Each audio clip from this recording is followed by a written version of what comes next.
നമസ്കാരം. ഭാര്യ മുട്ടക്കറി ഉണ്ടാക്കാൻ വിസമ്മതിച്ചതിനെ തുടർന്ന് മനം നൊന്ത് 40-കാരനായ ഭർത്താവ് ജീവനൊടുക്കി. ഛത്തീസ്ഗഡിലെ ധരംതാരി ജില്ലയിലാണ് സംഭവം നടന്നത്. തിക്കുറാം സെൻ ആണ് മരിച്ചത്.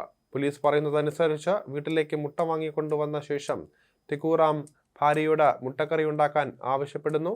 എന്നാൽ കരു ഭാത് ഉത്സവ ദിനമായതുകൊണ്ടും അടുത്ത ദിവസം ഉപവാസത്തിനിരിക്കാൻ പോവുകയാണെന്നും അതിനാൽ മുട്ടക്കറി ഉണ്ടാക്കാൻ കഴിയില്ല എന്നും ഭാര്യ അറിയിക്കുകയായിരുന്നു. വിവാഹിതരായ സ്ത്രീകൾ ഭർത്താക്കന്മാരുടെ ദീർഘായുസ്സിനും സമൃദ്ധിക്കുമായി അനുഷ്ഠിക്കുന്ന ഉപവാസത്തിന്റെ തലേന്ന് കൈപ്പക്ക കൊണ്ട് ഉണ്ടാക്കുന്ന വിഭവം കഴിക്കാറുണ്ട്. ഇത് കഴിച്ചാണ് സ്ത്രീകൾ ഉപവാസം ആരംഭിക്കുന്നത്.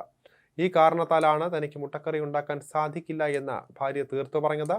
ഇതിനെ തുടർന്നുണ്ടായ വഴക്കിൽ ദേഷ്യത്തോടെ വീട് വിട്ടിറങ്ങിയ തിക്കുറാമിനെ പിന്നീട് വീടിനടുത്ത് തൂങ്ങി മരിച്ച നിലയിൽ കണ്ടെത്തുകയായിരുന്നു.